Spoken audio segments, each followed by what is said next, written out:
Thank you all for joining us. Not surprisingly, a lot of interest in this topic on the first full workday of a new administration in our nation's capital, and one that I think raises a lot of questions and uncertainty about whether we might be about to see a sharp shift in our nation's energy and environment policy. I think that seems to me to be likely, but we should understand a bit better exactly what that'll look like and what it means and how it's going to be different moving forward. So I think I know many of you, but my name is Jason Bordoff. I'm a professor at Columbia School of International Public Affairs, and I direct the Center on Global Energy Policy. Really excited tonight to have a fantastic set of guests to Columbia University to talk about what we can expect under President Trump in energy and environment policy. I just want to quickly say a reminder, like all center events, this one is being webcast live, and I know we have actually quite a large turnout given the interest in this topic. So a lot of people watching online. The full video and podcast recording, again, like all our websites, will be available on our website through iTunes and Stitcher and other platforms in the next few days. And for those who are watching online, you can participate virtually as well and submit questions through Twitter at our handle at Columbia U Energy to the hashtag CGEP events. So we're going to have a sort of short conversation here on stage. We'll talk for a little bit amongst ourselves, and then we'll open it up to a conversation with all of you. So I guess I'll go down from my immediate right one by one. So to my right is Jeff Kupfer, who has held numerous senior government positions in Republican administrations, most recently as the acting Deputy Secretary of Energy for President George W. Bush. Before that was the COO of the Department of Energy, Special Assistant to the President for Economic Policy, worked in the Treasury Department, and several other positions. To his right is Jim Connaughton, who is now the president and CEO of Nautilus Data Technologies. Before that was the executive vice president of C3 Energy and remains an advisor to them, also on the board and a senior advisor at ClearPath Foundation. And he also, like all three of them, worked in the administration of George W. Bush. He was the chairman of the White House Council on Environmental Quality, where I worked in the beginning of the Obama administration.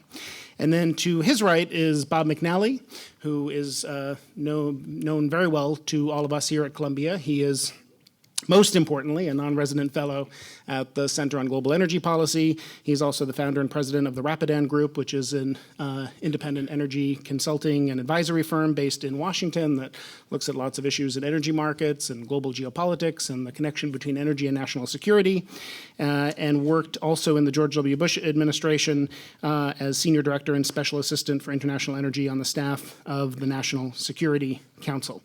I won't read all the rest of their long biographies, although I will note with Bob as well that last week was a special week, and the next 2 days will be special days as we release the first book in the Center on Global Energy Policy book series.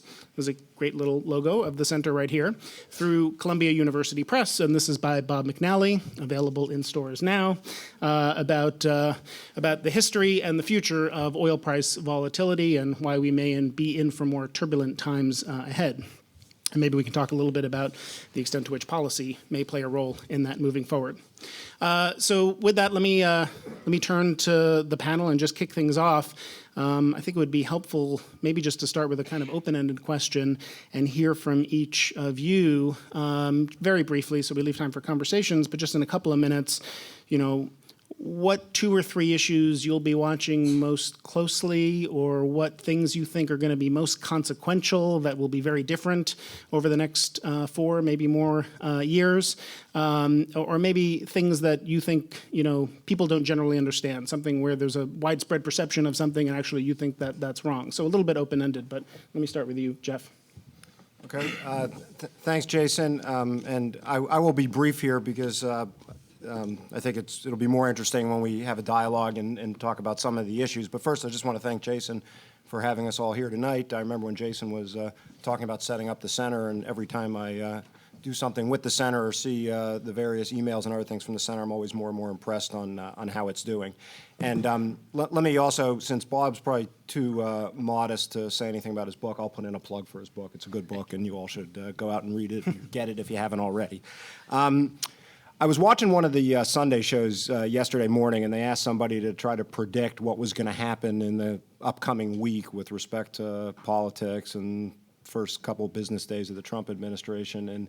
And the individual who had been around for 20-some years or so, sort of observing politics, made some comment about how it's really dangerous now to appear on these Sunday shows and try to say exactly what's going to happen because it's sort of anyone's guess in some respect what is going to happen. What we saw in the campaign is a lot of high-level descriptions about what may happen in energy policy, and I think we'll certainly go in a particular direction that we all know of based on those campaign promises. Some are more specific than others, but there's a lot of details in there that really haven't been fleshed out in policy papers and long sort of discourses about what's going to happen, which I think we'll have to see as things go forward.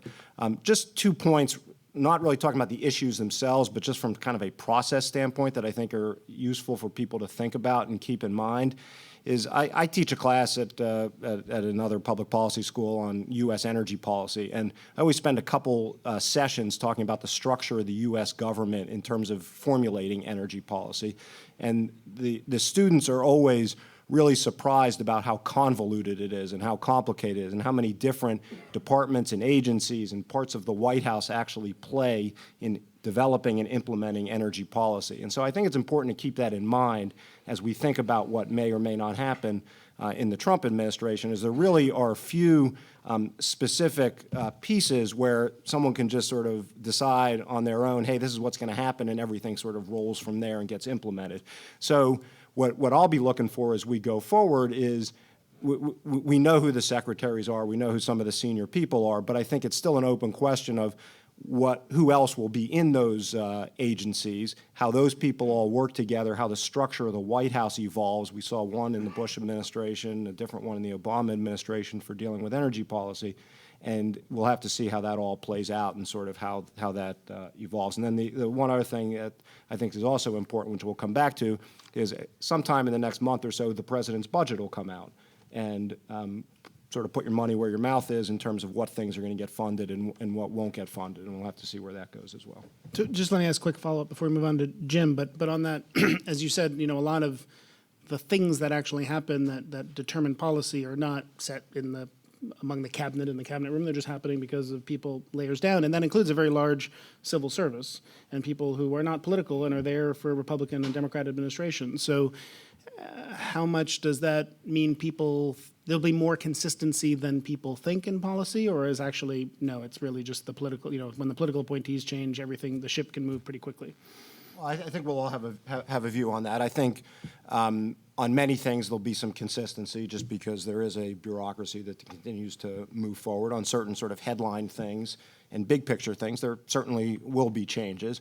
But I think the other piece that is important to keep in mind is it's always easier for something not to happen in the government than for something to happen.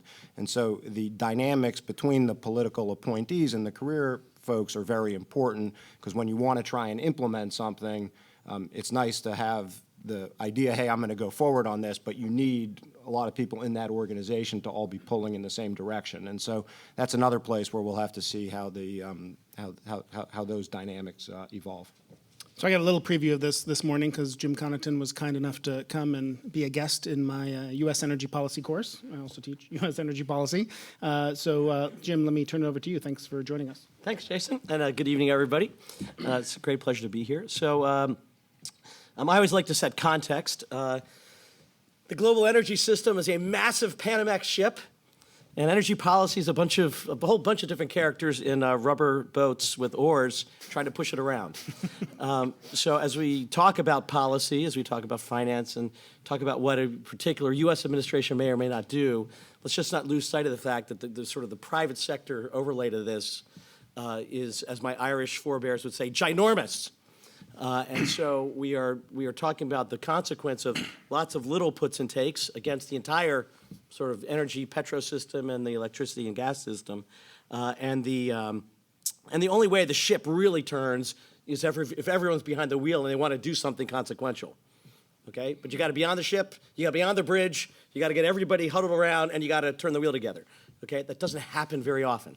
It happens from time to time. But it takes a lot to get out of the rubber rowboats up onto the bridge. So I want to start with that context. And so with that in context, when you think of the energy side of the equation, just in terms of energy development, the growth of energy, technology transformation in energy, I just don't see a major shift from President Obama to the Trump administration on the big meta aspects of that. That's going to occur notwithstanding this transition into a new government. So that's point one. And that's a great thing. Most of the energy system is highly competitive, and it's out in the marketplace doing what it needs to do to enhance everybody's welfare all around the world. And it is the engine of poverty eradication, and we have to be sure that we keep taking advantage of that. So when you think of the transition to the administration, now you're really talking about is the body of government-related activity, whether it's and I see some really interesting things that are potentially really wonderful things in tax reform. I see really wonderful things in bringing greater certainty, specificity, and speed of decision-making to energy development, whether that decision-making is getting to a yes or a no. Capital being tied up is the worst thing. So faster, more accelerated decision-making. And yet, when you talk about the intention of a more streamlined, more effective, more certain regulatory process on the approvals of energy development, and again, across the board of energy, I can point to Barack Obama executive order that aspires to do the same thing. I think the administration fell short on living up to the executive order, but I could take that executive order, and it looks just like the one that Bush did in 2001, and I can assure you it will look just like the one that Mr. Trump's about to issue in this administration. It still is about execution, and execution in the big government is about people, and we have yet to see whether the population of doers that will show up in the senior ranks who can actually affect these outcomes versus the population of talkers or just managers, just keeping the ship of state moving. So that's writ large. A few other things as you relate to the environment. We are awash in environmental regulation. We are awash in natural resource regulation. We are awash in energy system regulation. And 99.99% of that is going to be unchanged. The Republicans have had 40 years to dismantle it. If they didn't like it, they didn't. The Democrats have had 40 years to add to it in massive ways, and they haven't. There's actually a remarkably rough consensus that the body of what we've got is doing a pretty good job. So I want to also get that context, understand the size and shape of what's locked in is quite consequential.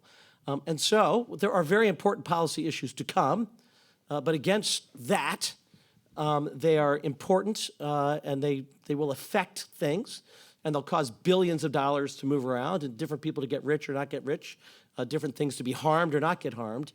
But in the grand scheme of things, we're on pretty solid footing from my perspective, and that's a good and that's an important thing. Okay, now let me be a little more specific. I'm all for it. I'm very excited by it. And I think the administration will do a decent job of, further re-enhancing energy development of all types in America, across the board, oil and gas, but also renewables. Of course, gas is taking off through private markets. But then there'll be a lot of conversation about what the heck do we do about coal, and what the heck do we do about nuclear. If we have any aspiration for clean energy, and almost everyone does, some have less so, but if you're to have clean energy that's clean in America and clean energy that's clean in the rest of the world, if you don't solve for nuclear at scale, and if you don't solve for finding a way, we know how to clean the harmful air pollutants from coal now, so we know how to do that, but we don't have a good pathway to a profitable or reasonably affordable way of capturing carbon from coal energy production. These are the two big challenges of the policy environment in the next 5 to 10 years. We know where renewables are going. We know where geothermal can be. Hydro is sort of where. All those are sort of in their space. Gas is in its space, and I think it is going to be enormously difficult for the Trump administration, along with all of its counterparts globally, to solve for the nuclear energy and the coal issue. It's really, really hard, and I don't see even creative ideas on either of those. So as I look out at the world on the electricity side, it's gas, and the world rushing headlong to 5% renewables. That's the world. And then China and India accelerating anything they can get their hands on. Anything they can get their hands on, because they're on a poverty eradication mission, the likes of which the world only saw a century ago as we introduced energy into all the countries that are now developed countries. So, so big gap there. Now, let's sort of end on climate change.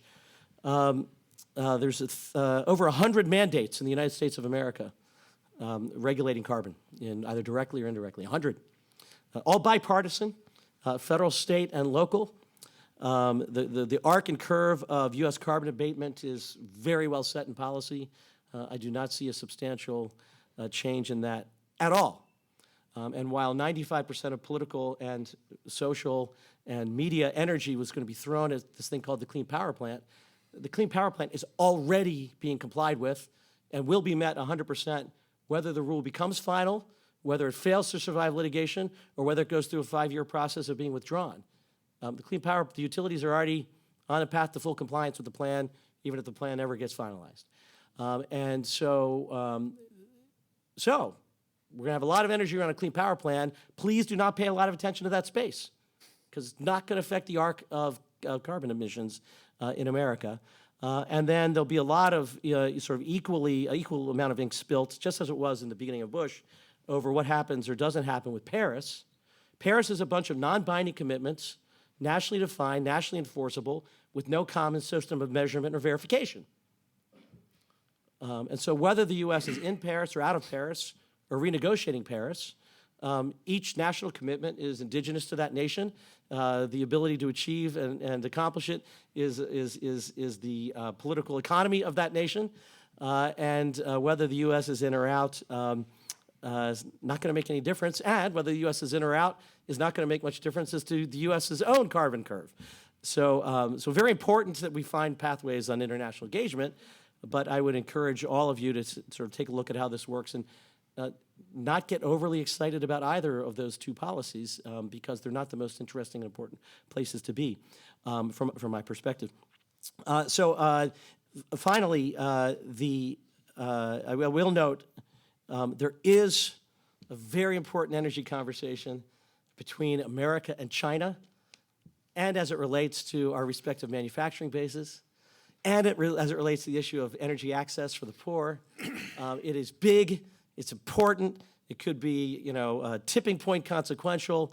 We're not even entering the room of what that kind of conversation is going to require, with the sort of the reorganization of our conversation with Russia. So as a policy geek, and as an international affairs geek, and as a consequence for people who really want to live better lives geek, that's where I'd want to spend a lot of time, because there's going to be a lot of friction in the puts and takes of the energy balance, the manufacturing balance, the geopolitical security balance among our three nations, and how we sort that out could have some big consequence in how the ship is turning. So I'll end there.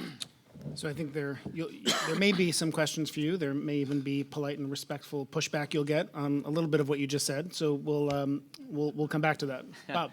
Thank you very much, and thank you, Jason, and the Center for having me here. And let me acknowledge and commend you for the bipartisan approach and the analytical approach you've taken to energy.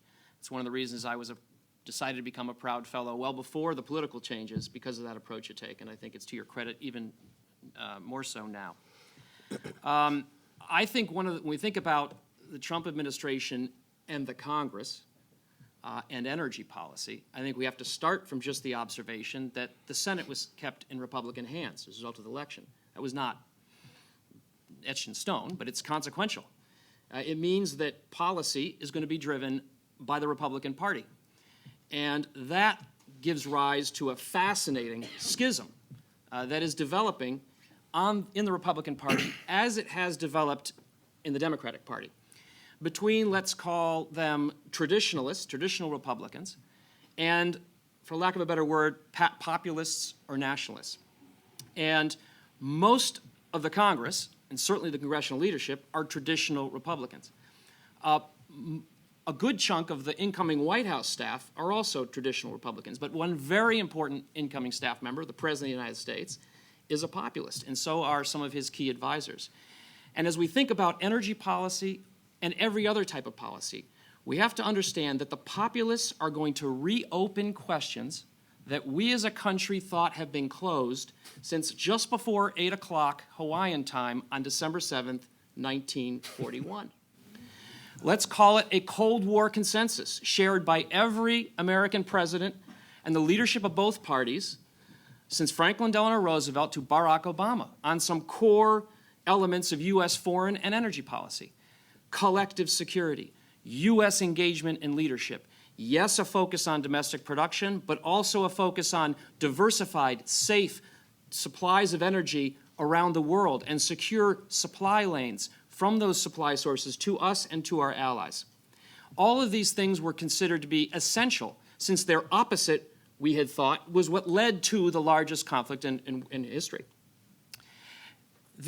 Perhaps the best example of bipartisan energy compromise you saw under President Obama was the liberalization of LNG and crude oil exports, which was done for economic reasons, but also national security reasons. The Fukushima disaster helped convince Republicans and Democrats we had to liberalize and make sure we weren't going to let archaic policies stand in the way of approval of LNG exports because our ally was on his knees. And Russia's aggression made folks think it's time for us to not only liberalize LNG, but we got to also liberalize crude oil exports. So that was an example of that sort of Cold War consensus that the bipartisan leadership in this country effectuated. That being said, there has been an erosion in the fundamental underpinnings of this consensus. And bear with me, I'm not getting my history hat on here too long because of the book, but I want to get into it just a little bit. World War II is now turning into a distant memory. And we killed bin Laden, and we didn't enjoy any of the wars in the Middle East, and we were all happy to kind of pull out of those. Our biggest problem now is how to figure out how to pay for the boomers' retirement. It's the biggest thing in the budget, it's driving our debt, and it's the thing most people care most about. And if you think about it, there's no more Soviet Union, we killed bin Laden, we have our own energy. I think this shale revolution and the decline of our crude oil imports from in and around 60% 10 years ago to 24% now has had an important thinking on our political system, our political leaders, and has helped the populists come and say, we don't even need to be abroad in the Middle East. We don't need to be expending our precious blood and treasure, propping up these other governments and bankrolling other regimes because we have our own energy. You could argue that our energy revolution and the collapse in oil interest has removed the last clear and present reason for that Cold War consensus. So when we think about energy policy, what I think is going to be fascinating and perhaps underappreciated to your point, Jason, is where this Cold War consensus erosion and rise of populism will intersect with energy and energy policy. And I will just lay out a few that we can talk about, perhaps come up in the Q&A. The U.S.-Saudi alliance. The U.S.-Saudi alliance. Now, we lost control. We were OPEC until 1972. Operators are standing on by. The book is available for all that. Okay, we were OPEC, and we were a much better OPEC. We were a much more efficient, ruthless, central planning organization than OPEC ever was. Okay? In the 1950s, we held 20% of global production off the market. Officials in Texas ordered private sector companies to withhold production to keep oil prices. So we were but we lost in 1972, we lost control, and OPEC took over. And suddenly we became very focused on domestic energy production. So domestic energy production is an enduring concern. As Jim said, there's a lot of continuity here. But we also realized we were going to depend not only for our imports, but also for global market stability, because it's not just where is your oil coming from, but what is the price of oil at the pump? And I can tell you the four of us here at the table, whether you're a Democrat or Republican, if you served in the White House, you know that there are a few things that terrify an American president more than rising gasoline prices. And we knew in the 70s that OPEC and Saudi Arabia, in your first term. In your second term, it doesn't scare you as much. Those governors of the supply was very important. So we made a deal with the Saudis in the 70s. We said, okay, look, you got the keys to the car now. You guys are the big controllers of the oil market. Got it. You protect us from high gasoline prices. You keep those crazy OPEC members who want to really jack up our prices in check. We will protect you from your enemies, the Soviets, the Iranians, whoever it is. That was the essence of the bargain. And over the last 10 years, both sides have come to doubt whether the other can uphold their side of the bargain, whether they want to or whether they can. The gasoline price spike, or the oil price spike in July of 2008 to $145 said to America, it's not that Saudi Arabia and OPEC wanted to see that. They couldn't stop it. They had the same thing happen to them that happened to us in 1972. They just ran out of spare capacity and prices soared. That's what happens when you don't have extra spare capacity. And then in 2014, the OPEC refused to put a floor under prices. So we've seen wild volatility in oil prices. So we're starting to say to ourselves, the most important job of OPEC is to keep oil prices stable. And they don't seem to be doing that. Meanwhile, Saudi Arabia and other GCC countries have every reason to doubt whether we really have their best interests at heart from a foreign policy perspective. And when you have an incoming administration that has now, we can use different terms, we can say non-interventionist, or you can say isolationist, whatever your term is, but clearly is willing to accelerate our withdrawal from that region, that is going to exacerbate this growing sense that America is pulling back, that we don't need to worry about the region, the Middle East, from an energy security standpoint, et cetera. So the U.S.-Saudi relationship, our engagement in the Middle East, I think is crucially important for geopolitical stability and economic stability. Then you get to things like the Strategic Petroleum Reserve. There is bipartisan support, it appears, to sell off the strategic stocks, our emergency supplies, to raise money to pay for the general budget. We did this in 1996 and 97. We sold off our emergency stockpiles to pay the visa bill. Then, and I was in the White House for this, after 9/11, we put the oil back in the SPR at about double the price. But for now, there seems to be a consensus. We have a transportation bill. We have a few other things. We don't need to worry about geopolitical risk. We don't need to worry about oil price stability. We don't need these old SPR stockpiles from the 1970s, so we're going to sell that off. So I think that's a question that, I think there's bipartisan support for it. And I think energy policy experts and so forth are going to question the wisdom of that. Final thing I'll mention. There's a book out about crude oil price volatility. And did we mention that? I'm sorry. It's possible that we've seen the worst of the bust, okay? But remember, a year ago, oil prices, actually, it was a year ago, February, it was in last February, hit $26 a barrel. $26 a barrel. And when it did, and those of you from the financial markets, go and look at your Bloomberg screen and call up your Google accounts, there was panic over the whole world. Oil was correlating at over 95% with equities. The whole stock market was being driven down. We were worried that banks, it was another Lehman crisis and so forth. Volatile oil prices are terrifying. It's also terrifying for the U.S. oil industry. And one thing I think is different between Republican governments, and I say government because it's Congress and the White House, and Democratic ones, is whereas all of them fear and worry about a price spike, it's the Republicans who really are concerned when the price collapses.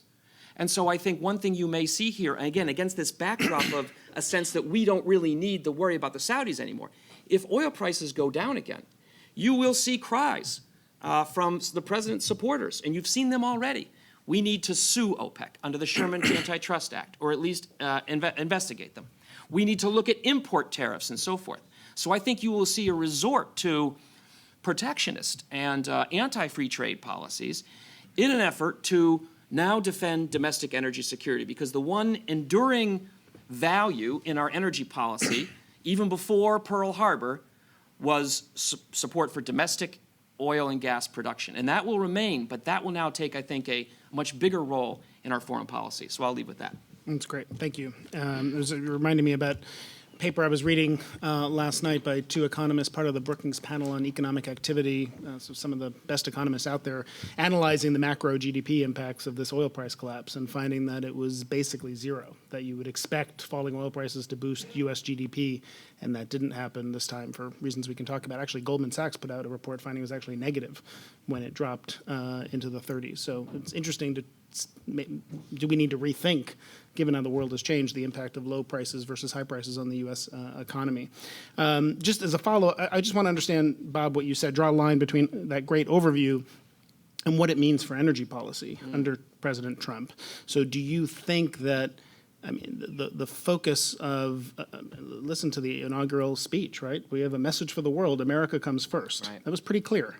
Does that mean that support for energy trade, why are we sending our energy halfway around the world if America comes first? What is that view, that populist, maybe call it protectionist view of markets generally, what does that mean for energy policy as it relates to U.S. role in the global energy market? Right. Well, again, I think there's two lines. So it'll accelerate and amplify the enduring concern about domestic energy production. Everything Jim talked about, Jeff, about depoliticizing energy infrastructure permitting, and so forth, improving regulatory certainty, et cetera. But I think the more interesting and really unknown questions come on the foreign policy side. So here, though, President Trump has advisors who very much will be saying to him, we've got to keep the LNG exports going. We need to do it to help coal. We got to clear this gas out of here, so we can help coal.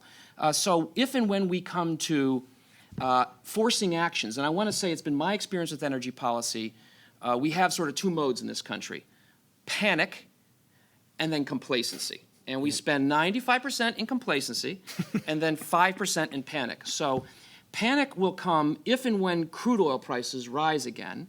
That'll drag crude-linked Asian gas prices up, and then our LNG exports are going to go up, are going to start increasing. And it's at that moment, I think, that you'll see public attention come to focus on fuel prices and the domestic industry be concerned about trade. And I think we're going to have a political test of our recently strengthened bipartisan support for free trade and energy. On the LNG side, folks will come and say, domestic users of LNG will say, why are we giving away our feedstock to countries that then add value with petrochemical facilities, having good manufacturing jobs? Why don't we capture the benefit we have, since gas is not widely traded and there is an enduring price differential between different regions? Why don't we keep the gas here and have the factories that use the gas here? And that will be a compelling argument to some. And there will be folks in the administration, I think, who will think that was a big mistake to do that under President Obama. We got to reverse that, and DOE could. But then there will be folks who will say, no, we got to keep it going. It's essential for the health of the gas industry. So I think we are going to have an experiment. And I don't know, it's really difficult right now to predict which way it'll come out. And then when gasoline prices go back up, I mean, you see this before, support for free trade goes away right away. I've had otherwise very conservative Republican congressmen say to me, I understand free trade and I support free trade down the line, except for oil. Oil is different. And there's just this sense that our oil exports will somehow lead to higher oil prices. And it may not be very economically sound, but I think it is widely felt on both sides of the aisle and will certainly come back. And again, I think we're going to have a test. I think you will have economists at the CEA and the NEC and Rick Perry at the Department of Energy and others, Rex Tillerson at State Department, who are going to have a more traditionalist, pro-free trade kind of approach to things, but there will be other folks in the White House and elsewhere who will be arguing just the other way. And I think, again, it's going to be one of those unknowns. It'll be very interesting to see how it works out. But on that point, what's interesting is if you sort of go head to head to head to head, let's call them the rationalists, the ones who actually know how the global balances work, especially in oil, the dominance of people who actually know what they're talking about in this administration is actually quite high, Right. compared to most prior administrations, including W's administration. I mean, there are a few people who kind of had it, but it wasn't widespread. Right. And so, I mean, that's what's kind of interesting. And then it's going to go up against a Republican Congress, and these guys run fast. When oil prices go up, they run fast with this idea. And these are Republicans with the idea that our exports are going to somehow, affect the price at the pump. So it's just interesting Yeah. that Trump chose to weight his cabinet that way, which is highly unusual. Right.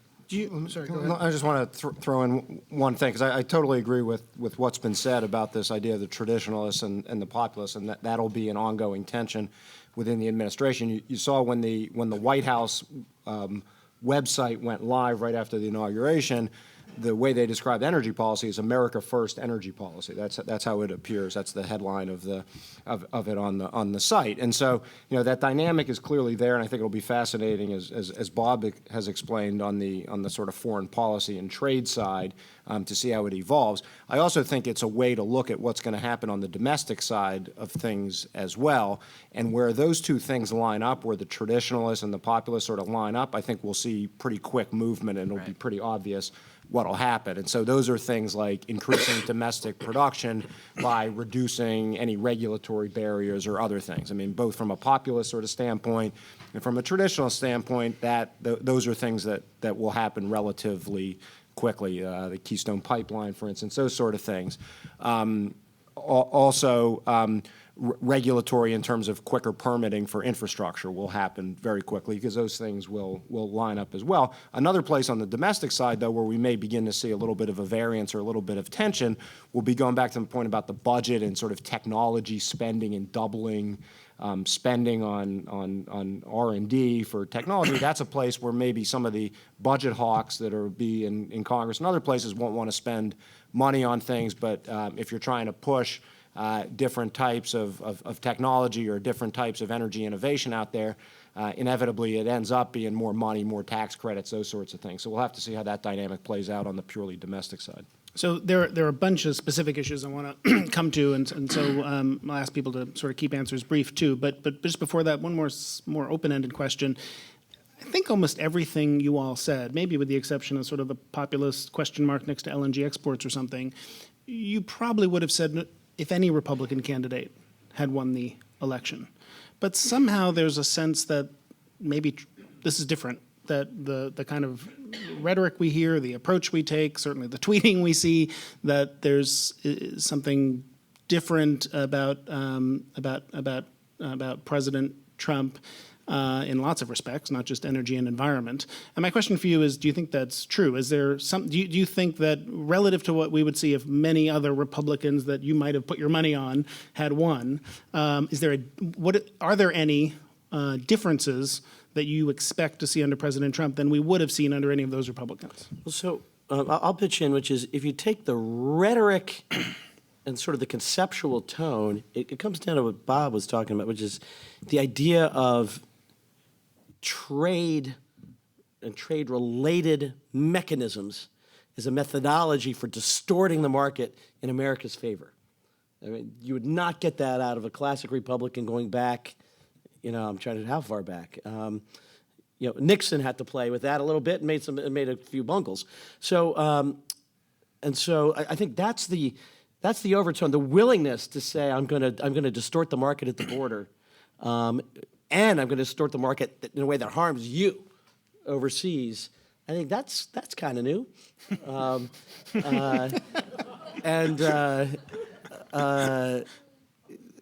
it's a theme what Bob's saying, but then as I try to puzzle through the methodology of accomplishing that, and getting it through the balance of the Congress that you've got. I just try to do the political economy math on that, and you got to have a pretty big bully pulpit, and perhaps this president has it. So that was. So you're going to say No, something? I would just add to that. I think on foreign policy, where the president enjoys more power than on trade and other issues, you'll see a vast change between, I think, President Trump and any of the leading contenders and any other candidate I can almost think of. And again, it gets back to support for alliances. Support for collective security, the value of those things. Russia, bipartisan foreign policy on energy has been concerned with Russia abusing its energy exports to weaken our allies and intimidate them in Europe and other places. That concern is going to shift. So I do think on foreign policy, there's a big difference between President Trump and just about any other candidate who had been elected. So can you? And I'd say clearly the rhetoric is different on the foreign policy, but I think if you took a list of, say, the top 10, items that we would all put on our tick list of sort of big energy policies, the difference between a President Trump and a other Republican, Right. Probably, 8, 9, maybe even all 10 of them would be pretty similar. Yeah. All right, so I want to come back to some of those 8, 9 things and talk about them. But can you close the loop or say another word, Bob, on the foreign policy stuff? What you expect is the rhetoric about Russia, the perceived coziness, for lack of a better word, with Russia. What does that mean for energy? What does it mean for things like the U.S. position on Nord Stream 2? What do you suspect U.S. policy will, if your goal is to tear up the Iran agreement, what does that mean for your U.S. policy toward the Middle East, and how we might, we've had a somewhat strained U.S.-Saudi relationship, a little bit more than in the past. Which direction do you think that'll head in, and what do you think policy toward, let's say, the Middle East will be, and what might that mean for energy markets? Right. I'll just very briefly on the two you mentioned. So, and this is in conjunction with what you're seeing going on in Western Europe, where populism and nationalism are also on the rise, and in the context of Brexit and so forth, that the Europeans, I think, are starting to realize they have to kind of come to terms with Russia, more so than they have in the past. And we're talking here about the continental Europeans, the French and the Germans. And they are, I think, getting close to doing new deals and coming to terms with Russia and its pipelines, and they have things they want in terms of liberalizing the market there and so forth. But I think they're increasingly going to go and kind of make their peace with Russia on energy and on other things. And again, I think in the past, the U.S. would have been very concerned about this. I think our current foreign policy establishment is still going to be very concerned about that. But I don't think, you get to, there's a certain point where the president can only focus on a few things, and this will not be high on his list. And so I don't think you'll see a sort of down to the last lowest staff level kind of a government official sort of turn away from Europe and Russia, but I think at the White House you won't get a lot of focus and concern on that. With Iran, I think it's fascinating. Donald Trump did not really call for ripping up the Iran agreement, as far as I understand. Matter of fact, when he criticized it, as he repeatedly did during the campaign, more often than not, I heard him criticizing it because we didn't get to sell Iran Airbuses. It seemed to have a trade problem with it, and so forth. Airplanes. The Europeans sold the Airbuses, but we didn't get to sell them planes. So I think his position is we are going to monitor this very closely, and I don't think he's looking to abort or abrogate the treaty. I think the issue will be more, and here's where the Republican Congress will come into play. I think you see not only on the Republican side, but on the Democratic side, one of the few things that unifies Republicans and Democrats now is, loathing for Iran. And I think you won't see direct attempts to undo the Iran deal, but you will see a lot of pokes and jabs and sanctions and so forth, to which the Iranians, who are going through their own political leadership change and elections, could react by walking away. So with the question then really is, I think, can the White House, work with Congress to calibrate these new sanctions so that they don't upend the deal in a way that President Trump, I don't think, ever intended to do. Let me add a layer to that, which is if you think of climate change, behind Trump's statement that it's a hoax, when you watch what Trump says, always read the second line. He's like a magician. Look over here, but it's really about this. Every time he goes to the hoax line, if you let him talk for another 20 seconds, it's a hoax perpetrated by the Chinese to advantage their manufacturers and put Americans out of jobs. Okay, it's all of that, and it goes to this underlying sort of trade competitive set of issues. And so I'll just give the example of climate change. For those who are worried about sort of Trump pulling America out or not giving effect to Paris, I kind of say, give the guy a shot to do some, to see if he can negotiate a better deal with China. In fact, call him on it. Say, if you really think this is just significantly disadvantaging us, which, by the way, I do. I think the structure of it is highly imbalanced from a treaty perspective. Give Trump a shot and see if he can do any better. I doubt he can, but give him a shot because he's willing to put more pieces on the table to lever an outcome, whereas before it has kind of been stuck in its own silo. That becomes very interesting, but also anxiety-creating. But give him a shot. But I got a question for you on Russia in particular.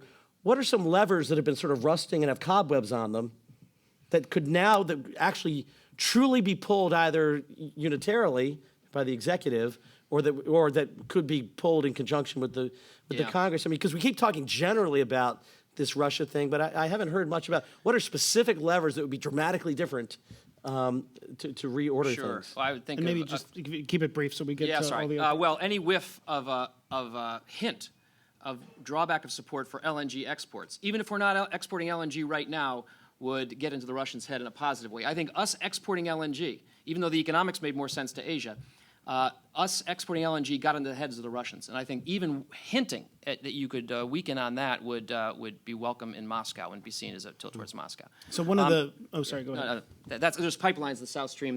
We are trying to support alternative routes to get, Central Asian hydrocarbons out into the world with bypassing Russia, of course. It's always been something we tried to do on a bipartisan basis, and that, is that we did. I want to come to some of the climate issues you just put on the table, Jim, but just a quick follow-up. Trump hasn't said much about international energy policy, but to the extent he said anything, he has said take the oil repeatedly, including most recently at the CIA this weekend. What, if anything, does that mean to you? Who are you asking that to? I'll ask anyone. I'll ask you, Bob. A question I didn't want to get. Let me try. I'm sort of rehearsing an answer to that one. Let me think. So it's not really clear to me what the president meant and means when he says we ought to have taken their oil. I understand Sean Spicer today said some comments perhaps that elaborated on that, but I didn't have a chance to digest them. So perhaps there's been more explanation. I think of that in two ways, though. If the argument is we waited too long to bomb the small ISIS refineries and fuel facilities and destroy their trucks and so forth, I think there's something to that. We've been bombing them like crazy for the last year, but we were late to that. If it means, though, we should have gone in there and seized Iraq's oil supply, I don't see how that makes sense from an economic or national security perspective. And I don't see how it would help in the fight against ISIS, to be honest. ISIS is in the west of Iraq, in the Sunni part of Iraq, and never controlled more than tens of thousands of barrels a day of production. Again, we should have bombed that stuff sooner. But most of the Iraqi production, 4.5 million barrels a day or so, is in the south of Iraq, which is Shia-controlled, and it's kept pretty well safe from ISIS. So ISIS derives no monetary benefit from the bulk of the Iraqi production, including the rest of it, which is in the KRG in the north. Had we attempted to seize that, we would have had to leave a follow-on force of tens of thousands of troops to guard it against an enraged Iraqi populace. And then the money we would have taken from selling the oil, we would have had just to give back to Baghdad to spend on their own reconstruction. So again, it just escapes me, and maybe I didn't understand what the president meant, and hopefully there'll be more clarification. But from a national security, economic, oil market, or hurting ISIL standpoint, I don't see why we would have decided to seize Iraq's oil. So let me move to climate. You, in addition to saying there might not be much difference between President Trump and other Republican, Jim, I heard you say there may not be that much difference between a Republican and a Democrat administration in terms of where climate heads, where emissions, where carbon emissions head. And I want you to expand on why you think that, and just to ask the question more finely. I mean, one of the first things that the administration did was change the White House website, make quite clear that they wanted to eliminate the Climate Action Plan. That's a list of lots of things, which are not just the Clean Power Plan, but also fuel economy standards, methane, HFCs, the Paris Agreement, other energy efficiency standards. I think some people might have the perception that when you add all those things together, they actually do move the needle relative to what emissions would be absent those things. And even if it turns out that we're moving faster for various market-driven reasons, like cheap natural gas and falling renewable costs, to meet Paris commitments or the Clean Power Plan obligations, I would think if you were to have had Secretary Clinton become president, the likelihood that the administration would ratchet up its ambition and do even more in that space, to the extent it could with a Congress that may have seen differently, would be much more likely than it is now. So if you could sort of speak to that, and also the point you just made about sort of give him a chance, maybe he can get a better deal. The question is why, and I'm asking this genuinely, not in a hostile way, like why people should think this administration wants to get a better deal and wants to do more on climate change, given some of what we heard in the confirmation hearings, which was, yes, it's real, it's not a hoax, but humans have something to do with it. We're not sure how much. Maybe it's a big problem. Maybe it's not. I didn't hear a sense of urgency. So I would think that would lead to quite a different place for Republican climate policy than Democrat climate policy. So tell me why that's wrong. Yeah, so let's go back a step, do a little history. The high watermark of aggressively affirmative and successful carbon abatement mandates was the 2007 energy bill, brought to you by George W. Bush and Nancy Pelosi. In the wake of gas gasoline prices going through the roof and natural gas prices topping out at 15. And shale was literally just over the horizon. And nobody, some people saw it coming. So so that's a high watermark. By the way, the biggest mandates in the world on fuel economy, renewable fuels, efficiency, building efficiency, government operations.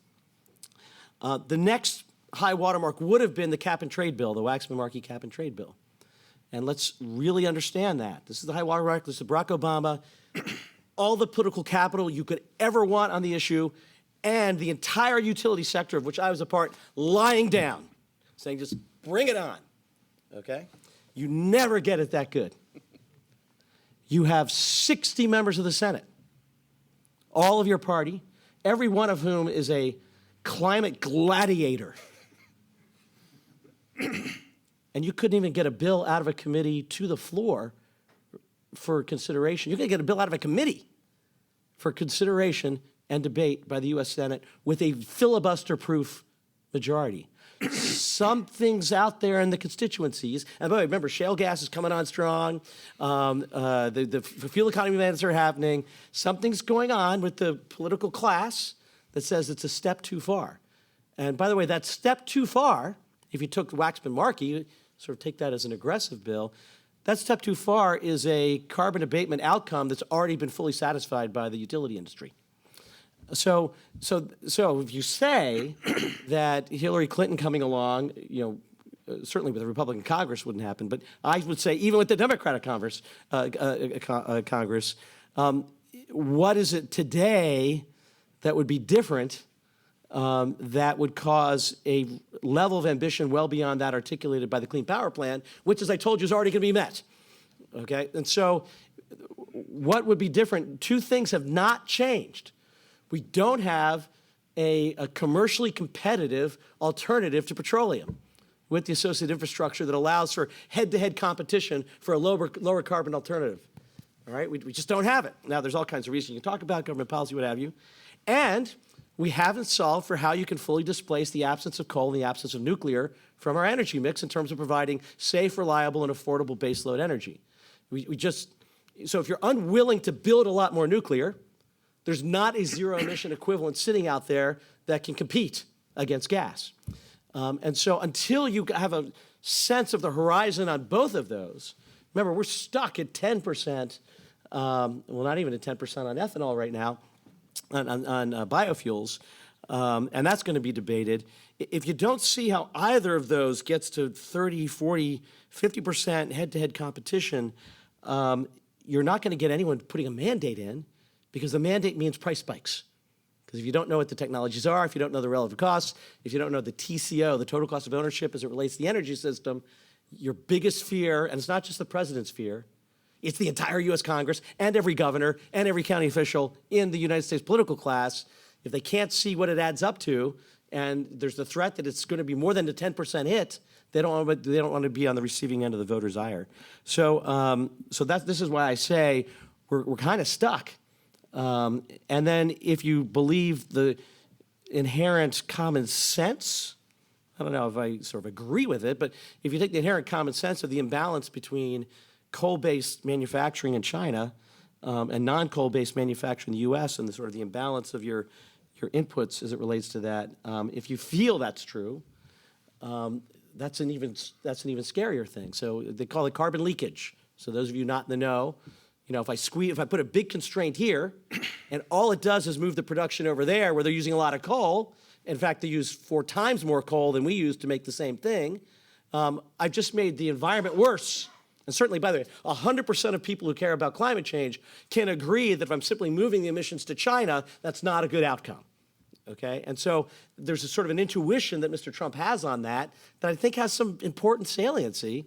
And this is why I say that's the limiter on our own level of ambition in America.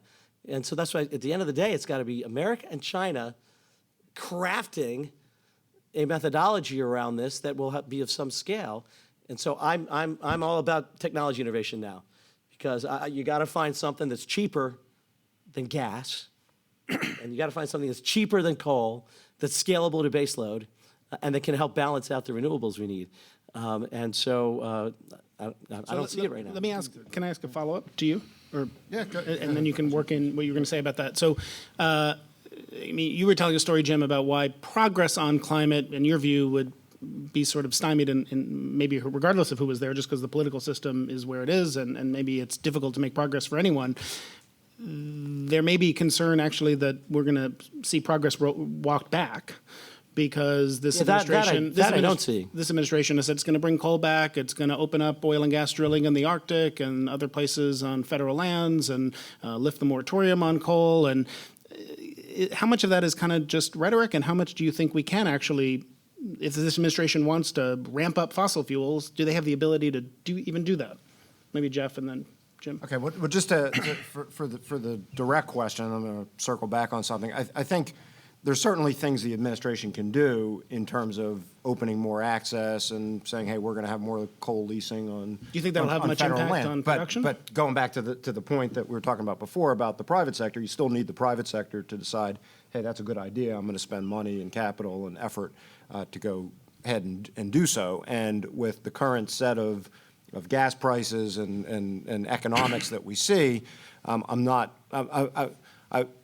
so sure that doing any of those things is really going to move the needle in a significant way. So I think that's an important thing that we always need to keep in mind, is what the government role is versus what the private sector will actually do in response to the government role. And I just want to circle back and make one point on sort of websites and everything that we've been talking about. And I'm sure a lot of people have talked about, hey, the White House website changed and they brought down a bunch of the climate related pages and everything else. I mean, we've all been in administrations right at the beginning. I mean, I wouldn't read a whole lot into that in terms of long-term and significant energy policy. I mean, the first thing you always do when you get there is, hey, let's take down, what the other guy did until we figure out exactly what it is we're going to do, and then go forward from there. So I wouldn't get too worked up about that. At the same time, I do think it's interesting that in that America First energy plan that was listed on the website, there's no mention about the United States pulling out of the Paris Agreement. I know that President Trump has said that he would, but then he's also said, hey, I'm going to need to rethink that. And so whoever put that together left that out, suggesting that maybe there is some sort of debate within the administration about exactly how that's going to play out. And then the last point I'd make is, regardless of what that headline is about ultimately whether we say we're pulling out or doing something in particular, I think it's always important to look at what the underlying policies are that are generating the shift to renewables and the shift in our energy mix, more so than the headline or the government rhetoric about what we say we're doing. And so keep looking at sort of what those incentives are that's in place, where the technology's being developed, where the money's being spent for R&D and everything else. That's really important in terms of where we're going long term. I mean, Paris was part of the climate action plan that the administration said it wanted. Yeah, by the way, on the website thing, back, so- every administration takes it down and replaces it. I mean, Bush had volumes on climate change, and that all was removed by Obama. Well, I'm not talking about that. I know administration. But by the way, interspersed with a lot talking- of the same policies, but under President Obama's name, which is good. But let me.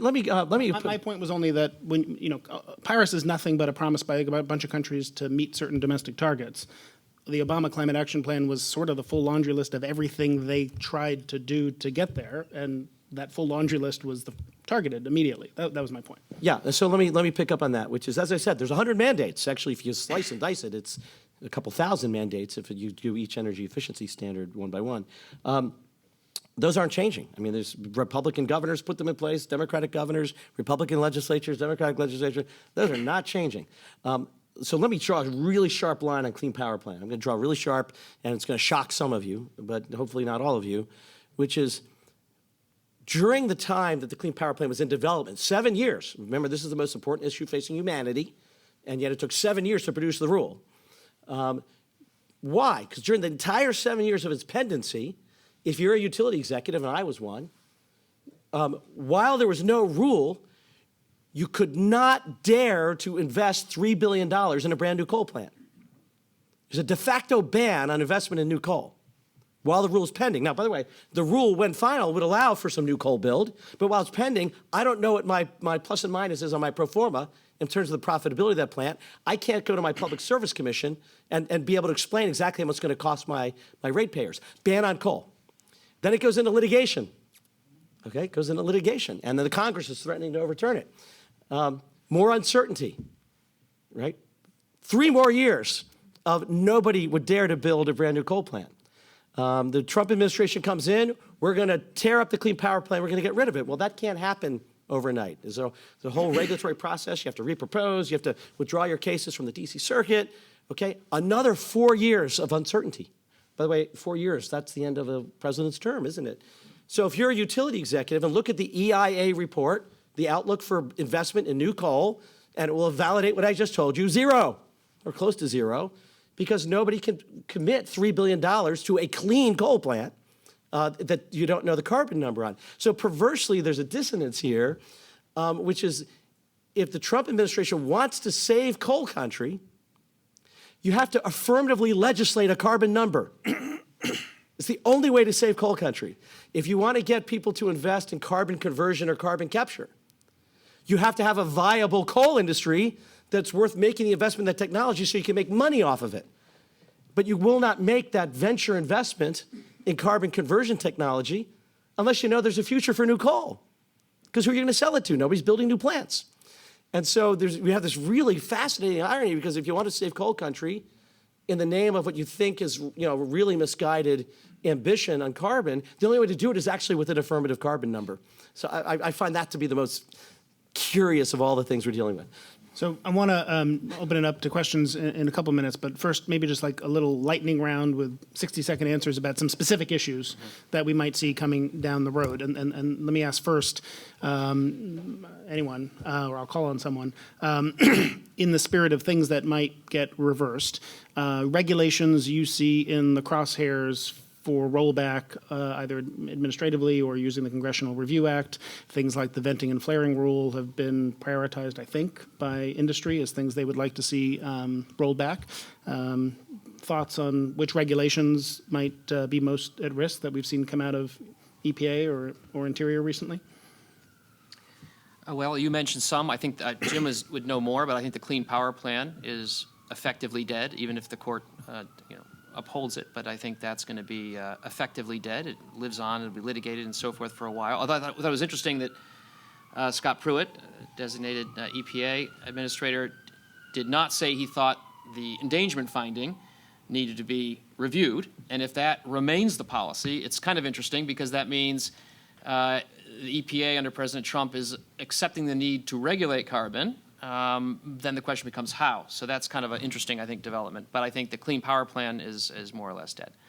I think you will see the biofuels mandate, I believe, eased, and there may even be a good faith attempt to reform it in Congress, more so in the House and so forth. I think there is, and I think one of the most fascinating turnabouts in energy policy in the last few years has been the shift from maximum support for biofuels, but really corn ethanol, which enjoyed a demand mandate, a production subsidy, and an import tariff. You do not get more love from Washington than that. And all of those things are being ratcheted back to where we have just the demand mandate and EPA using its authority, which is under some legal clouds or legal litigation. But if the EPA authority to ease it is affirmed by the courts sometime later this year, I would expect to see some easing, and not rollback, easing of that. But that isn't something I think is sort of anti-Obama. I think it reflects a bipartisan concern that the biofuels mandate is sort of not working as intended. So the final thing I'll say is how they do this, I do not know. I think everything from legislation to just a different approach to legal orders and so forth. But when you look from the Dakota Access Pipeline, DAPL, to Keystone, I think one of the most marked changes you will see is a depoliticization of energy infrastructure permitting, which had ramped up at the end of the Obama administration. I think that is going to be reversed strongly.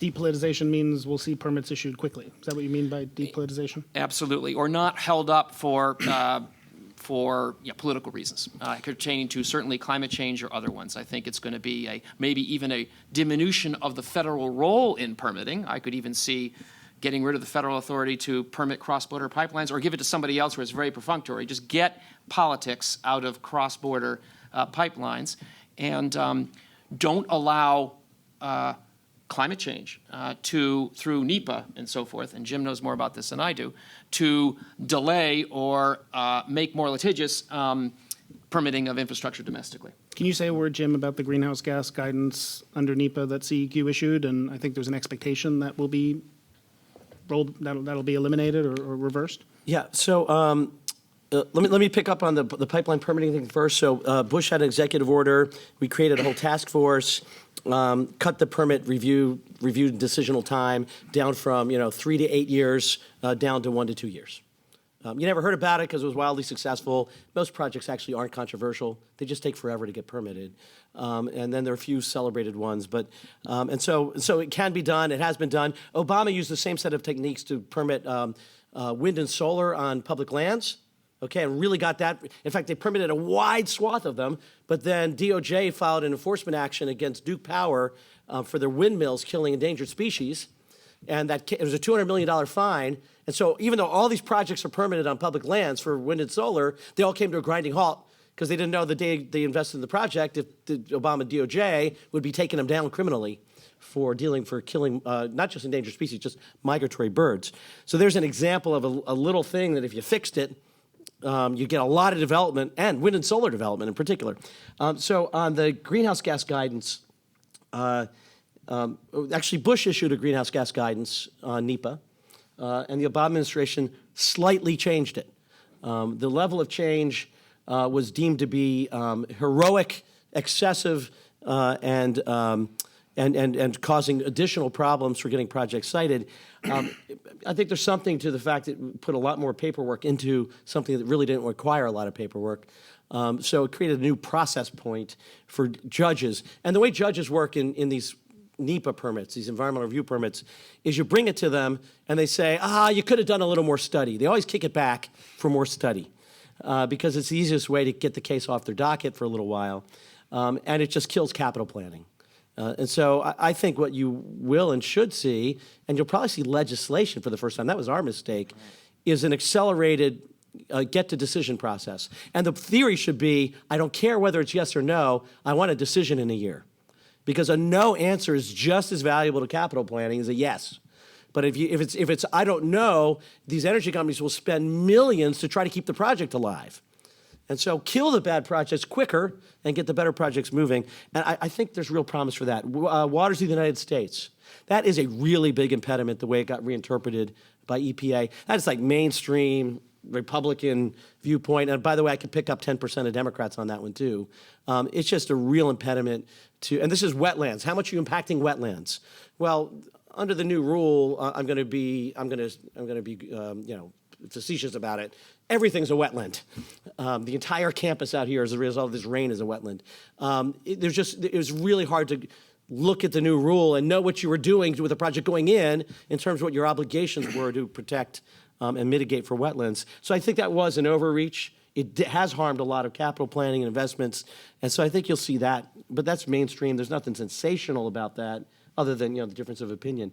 And then we haven't seen. I just want to is it okay if I very quickly touch on one or two more, and then because I want to open it up. So fuel economy standards coming up for midterm review.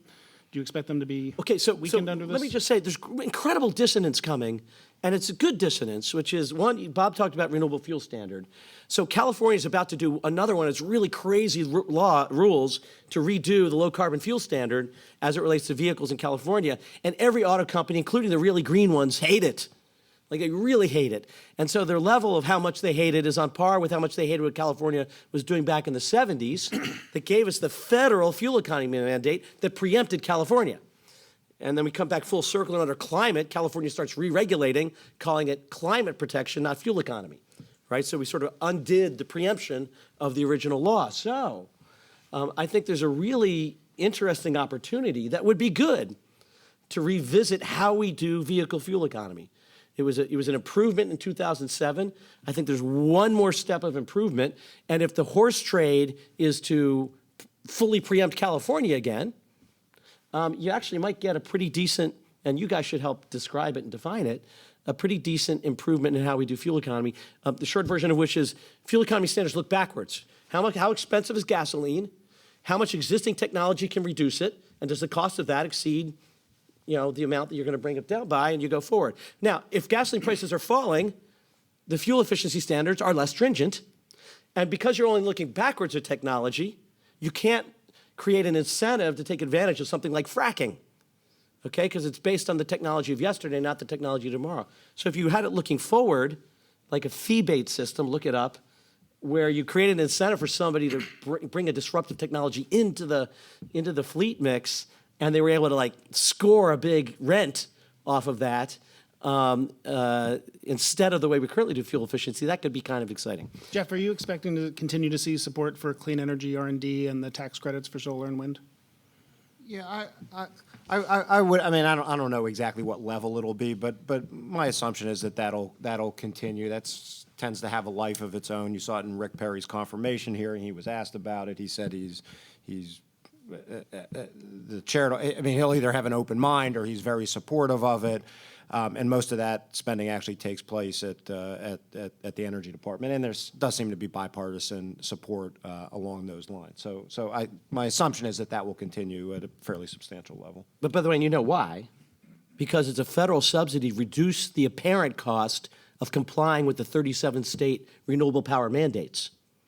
Okay, so the federal government's hiding the actual cost of those mandates, which allows this sort of unholy alliance of everybody to sort of look the other way when it comes to wind and solar subsidies. So I think we have microphones to go around, and what I'd like to do is take sort of probably 3 questions at a time, because I think there'll be a lot, and then give you guys a chance to answer. So in the front row here, and then the woman here. Do you want people to come up? Is that why you're? Is it possible to hand it around or not? I think people need to come up. Okay. Just go stand at the mic if you don't mind. Yeah, thanks.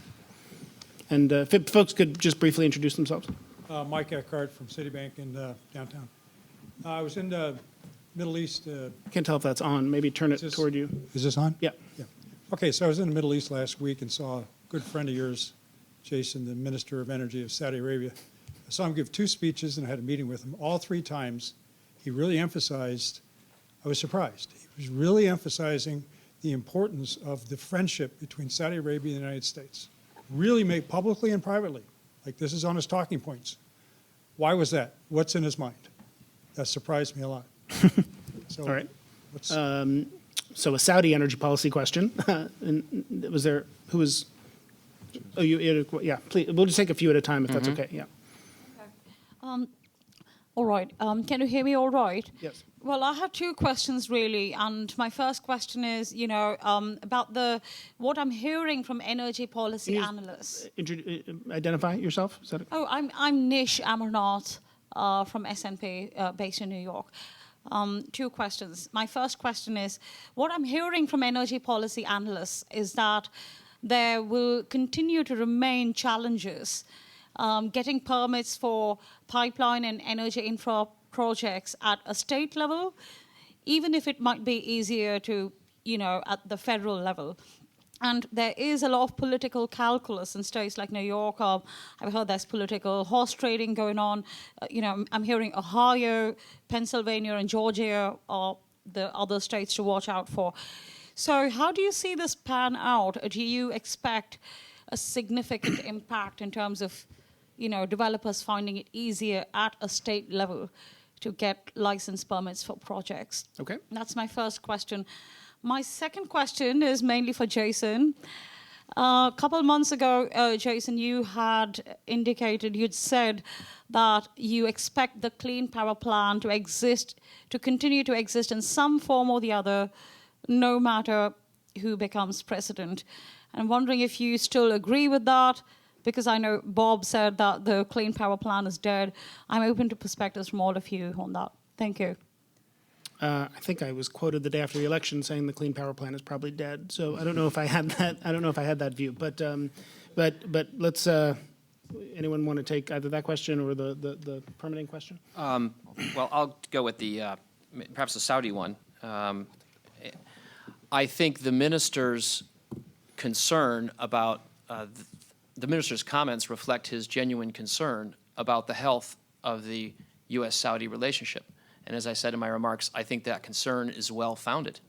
I said that loathing of Iran is the one thing that unites Republicans and Democrats. I made a mistake. There's actually one other thing that unites Democrats and Republicans, and that's taking a poke at Saudi Arabia.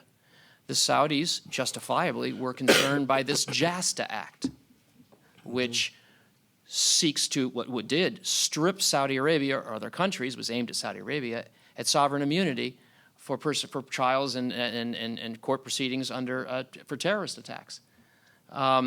This was a sign that there is a deep, deep problem in the bilateral relationship. And again, we've just spent, under the 8 years of the Obama administration, a deterioration in that relationship due to what's going on with Arab Spring and the Iran nuclear deal, et cetera, et cetera, et cetera. So, Can I just, I'm going to interrupt if that's Yep. okay, and say that next week we'll have a public event about the GCC and what's happening in the Gulf Arab countries. So we're going to go into this topic in a lot more detail. So I just want to get some other questions. So I Right. just ask you to sort of wrap. and finally, Saudi Arabia is looking to invest. It wants to IPO. It wants a deeper relationship with the United States, I think, on economic terms. And it's looking at a Congress that may pass tax reform with border adjustment and may slap a 20% tariff on Saudi oil imports. So I think Saudi Arabia has well-founded reasons to be concerned about the, again, further deterioration in the bilateral relationship. And I think that's what perhaps motivated the minister's concerns. I think they're well-founded. Yeah, you can read the president's, former president, I should say, interview in The Atlantic as well, which raised some concerns in the kingdom. So maybe I'll ask folks to come to the mic to get ready to ask a question if they have one, while, Jeff, you quickly answer the question about permitting. Yeah, I'll jump in on permitting, and others may have answers as well. But I think the permitting on the infrastructure is one part of the dynamic of the state-federal relationship that's going to be really interesting as we go through the Trump administration with respect to energy policy. In terms of various regulations, whether it's the Clean Power Plan and others, there was certainly a view from folks who were advising the Trump administration that the EPA didn't defer enough to the states in terms of coming up with the rules and designing the plan. And so certainly on regulations that have to do with production and other things with inside the state, my expectation is we'll see more of a deferral to state regulation rather than having a one-size-fits-all sort of national regulation. Unless California wants tighter fuel economy standards. Right. Well, and that's what I'm saying. But for certain things, but for infrastructure, there may be some continued tension. And what we've seen over the years is that a lot of the groups that have been arguing against energy production, others, the battle has started to go more towards the local or the state level rather than at the federal level, and I think that'll continue. So for infrastructure projects, as we go forward, even if the federal government says, yeah, we think we should move on that, whether there's new appointees at FERC that we're going to push this along, whether there's rules, we're increasingly going to see sort of the ground game being more and more important as activists and others who don't want these to go forward are going to say, hey, my best chance of stopping this is to actually go right to that area and to protest directly. A quick comment on that then, which is, because I oversaw the whole permitting process of these big, it's the linear projects, the projects across state borders. Okay, curiously, I'm a huge fan of deferring and devolving more back to the states, except when I'm not. And the Constitution is written when things are in interstate commerce, the federal government's supreme. Well, pipelines, highways, transmission lines, a big piece of the natural gas infrastructure, and then, of course, natural gas pipelines and transborder pipelines. We actually made a mistake in the Bush administration by allowing more say in the final decision from the states than we should have. And then a court doubled down on it, and as a result, a whole bunch of projects came to a grinding halt. Curiously, the same interim fix that we put in place to try to accelerate pipeline permitting, it was more discretionary, President Obama used to stop this pipeline permitting. And so it was kind of interesting, it went both ways. And so the issue we face is there's a handful of these things where it's a mistake to give the states a greater role in decision-making because they can't do it and they won't do it because of the commons problem. And so what you really want is you want the feds to just say, yes, you know, it's going this way, it's going to have this amount of condemnation, that's the way it goes, and then the governors just want to bitch like hell, but they want the project. But they will bitch like hell, but there's a certain piece to the federal system where you want the federal government to be the heavy hand, and it's interesting because when you look at the cast that's being assembled, they're not going to come to that naturally. And yet it's utterly necessary as we get this, this move to the fourth wave of industrialization, a more flexible grid, more interoperability between transportation and the fixed assets of the energy-using world. There's going to be a top-line piece where the feds actually have to be pretty heavy-handed, and it's going to be very hard for this administration and this Congress to understand that. So there are, I think, two people waiting to ask questions. Let's take those two. Hi, good evening. My name is Charles Berkman. I'm an analyst at Moody's Investor Service and the product finance team covering merchants and IPPs. Question's probably for Jim. Do you think a wind generator tax could save coal? You got one like that in the state of Wyoming. And I know Connecticut in the past had a generator tax. Just wondering what your thoughts are on that. The next question. Hi, Steve Hargraves, Climate Nexus. My question is actually very similar, but just to expand on that, do you think the administration will actively throw up roadblocks to the deployment of renewables, and if so, what policy levers could they pull? Wind generator tax and renewable support, whoever wants to take that. So I'll take the targeted one on wind and coal. So first of all, the well-intentioned subsidies for wind are one of the conditions, not all, but one of the conditions why we're seeing nuclear power plants shut down. What madness is this? A zero-emission source is getting a subsidy, displacing another zero-emission source that then has to be replaced with a fossil-emitting source. Okay, so it's really, really crazy. So that's step one, is it's the subsidy side before you get to the tax side. The political economy of a market-based mandate in power is such that to make the transition, you actually need to pay coal not to run. Okay, and all other sources should be supporting a system of market-based trading that gives coal a planned incentive to phase out the old inefficient plants, and then allows for an incentive in that process to come up much more highly efficient coal plants, and ultimately with some form of carbon capture or carbon conversion. You could put a strong long-term signal and a short-term transitional opportunity. And so I want to say yes to a specific win for coal tax. I hate that. So I hate that. So be on the record. It's got to be technology neutral, performance based, and push the incentives the right way with the right transition. It can be done. But you said save coal. As I indicated, you do not save coal without a clearly articulated statement of how far, how fast on carbon. I don't care what the number is, but it has to be legislated. It has to be certain. And then all of you analysts can do your math and say, all right, this will take. Barack Obama himself offered 70-30, 70% clean energy, quote, clean energy, which reserved 30% of the stack for coal. And the coal guys, it was a gift, and the coal guys didn't take it. Instead, you have regulatory uncertainty, which is a ban on coal. Okay, and so I want to reiterate that.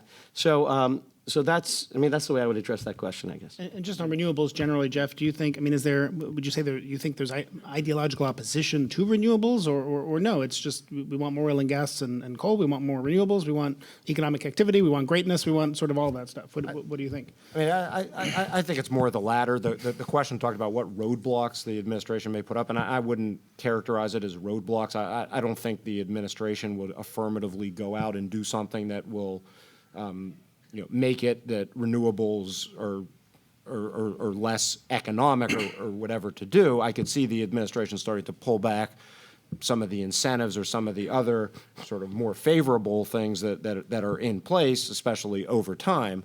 But I wouldn't necessarily characterize that as a roadblock. The other thing I think is worth mentioning is as Bob pointed out, we still have Congress that has to deal with a number of these different things, and we're increasingly seeing that renewables are becoming an important component in a lot of red states as well as blue states. And so there's not unanimity in Congress where every Republican says, hey, I don't like renewables anymore, I'm going to do something that's going to hurt renewables. I mean, you even see it in the nominee for the Energy Secretary, Rick Perry. I mean, Texas is the #1 wind-producing state in the country. While he was there, they built a lot of transmission lines that help with wind delivery.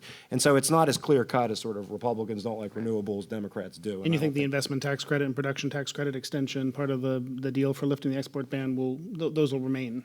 Yeah, I mean, I don't think they'll get sort of rifle-shotted out of the tax code, whether they go away as part of a broader tax reform thing, I think depends on a whole bunch of other factors. Can I express a couple wild cards in this? So first of all, I think there's strong support for renewables. I mean, there is. And it's bipartisan, 37 state mandates. Okay, they haven't changed. They're tightening. Some are trying to tweak and turn them to clean energy standards. That's a great thing. So you're going to see some laboratory state work going on. We got Mike Eckert in the room. There's three things that could be real wild cards, positive wild cards. One is Mike is sitting on an idea that's huge for how to leverage private capital to dramatically alter the financing structure for these renewables. It's a Republican-type fix that could make that happen. So that's one. Two, this tax package is going to deliver several $1 trillion of new capital into the investment pool, which will show up as equity that can be leveraged with debt and be highly transformative in terms of infrastructure turnover, including the infrastructure that supports renewables. And so that's so there's this hidden, carbon tax, really dumb idea from my perspective as a matter of political economy. The other end of the tax code, which is currently up for reform, is trillions of dollars of available capital. And when was the last time somebody spent $1 to make something less efficient? So I would watch that space from a clean energy perspective.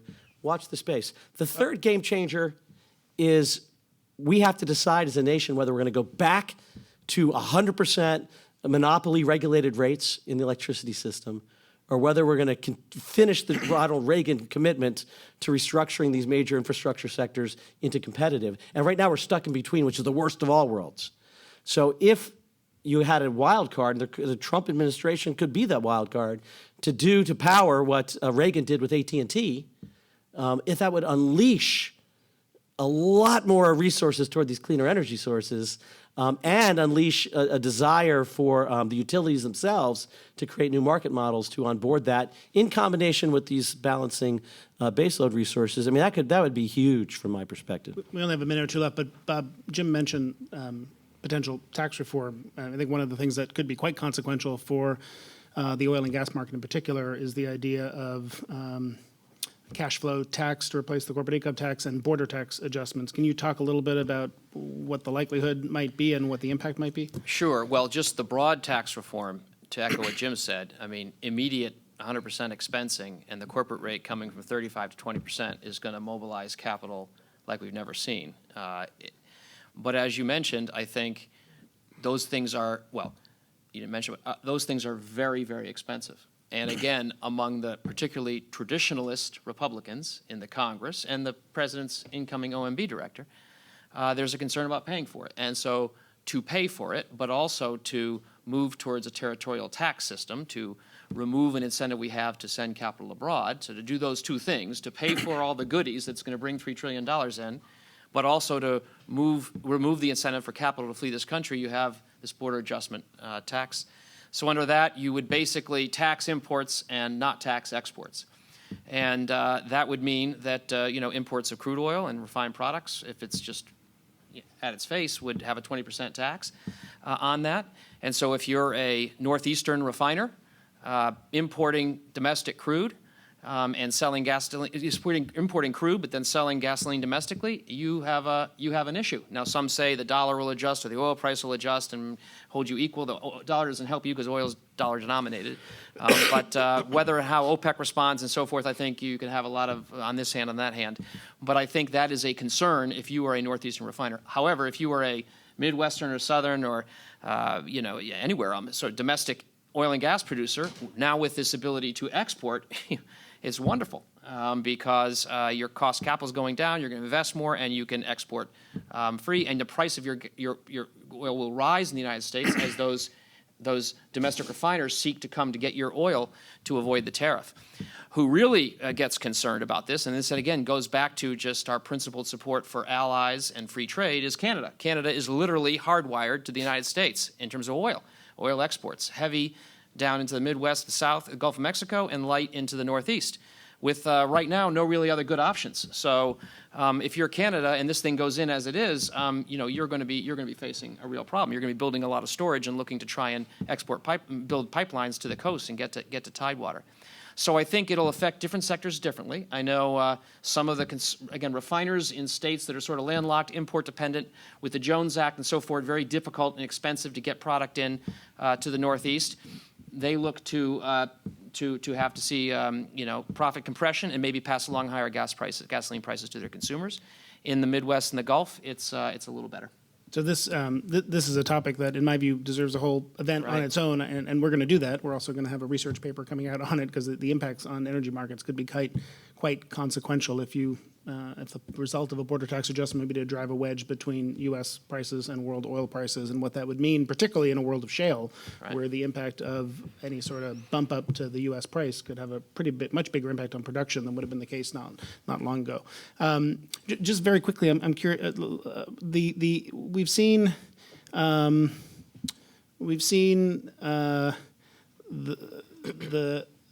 I don't know how to put it, the debate about facts, about what's true and what's not. We've seen a president that is not afraid to criticize strongly information and data that may be in disagreement with his view on things.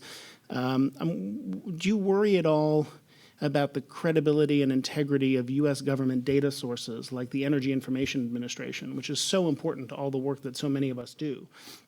If data starts to come out that undermines claims being made, like coal is coming back or something like that, is that a concern at all or not? So I'll answer that. First of all, the great thing about the executive branch is the president gets excellent information. In fact, it's so much better than what the Congress gets. It's so much better what's out in the private. I mean, it's really, really excellent information. Now, it's could have, and you were involved in the process. All of us have been involved in getting the information to the president, and people debate it and they hammer it, what's relevant, what's not relevant. But it's a pretty disciplined and intense process. So I feel good that this process will be delivering information up to President Trump. I feel good about that. So that's one. Two, however, the government modeling system and the weird legislative constraints on how data gets reported, remains a problem. EIA is very important information, but the day it's released, it's wrong. And so if you don't understand that it's wrong the day it's released, you can be completely misled by the scenarios that it's laying out, and they're all wrong. And so that's a problem with some of these official reporting, because the EIA can't report the implications of pending policy. The report can only capture what's been locked into law. And yet, administrations, they're all about new policy. And so, and then same thing with Intel. There's this, it's almost prurient how the weight that the more sensitive intel is given when it can be the most meaningless information. But because it was picked up code word from some source, somebody in a coffee shop saying something to somebody else, it dominates the attention span way out of proportion to the weight of what's real. And so there's still some challenges within the governance process itself. So it's good to have a healthy skepticism in the wake of what is actually I think a really good process that all presidents inherit. The challenge they face is then, and so I think Mr. Trump will greatly benefit from it, and I think he'll onboard it. So given the way I see him behaving, so I guess I'm glad for that. Anyone else on that? We've gone a few minutes over, but no. Yeah, no, I would just say, sure, there's always some skepticism about the projections. I also think EIA has been spending a lot of time on sort of backward information and sort of real-time information, and my expectation is that they will continue to do a good job in that area, and that won't be questioned, and that'll be a useful resource for all of you as you think about energy policy. But EIA's model and EPA's model still completely disagree in some key respects. How can you have models that completely disagree? Never been fixed. I'm sorry. I wish we had more time to stay on this and go into several other topics we didn't get to, but we did cover a lot of ground. And so, again, I want to thank Jeff, Jim, and Bob for joining us today. I think we probably all of us don't exactly know what we're going to see in terms of policy coming in with this administration, but hopefully you'll come back and visit us and help us understand it as energy policy under and environment policy under President Trump unfolds. So just a reminder about other things we have coming up this week, most importantly on Wednesday when Bob McNally comes back to do a panel discussion and talk about his book and go into detail about what's in here. It really is a fascinating historical read. We'll do that tomorrow in Washington, D.C., and then here in New York on Wednesday. We'll have speaking of energy outlooks that may be wrong, the BP Energy Outlook, their chief economist, Spencer Dale, talking about what the outlook is on January 31st. And then the next day on February 1st, as I said earlier, a discussion here on campus at 5 o'clock about the outlook for energy, economy, and geopolitics in the Gulf Arab states with several academic experts and also people visiting from Kuwait and Saudi Arabia in particular. So a lot of things up in the air and a lot of things for us to talk about, and we look forward to welcoming you guys back to campus to help us understand what's happening in President Trump's administration. Please Thank you join very me in much. thanking our guests. Thank you very much.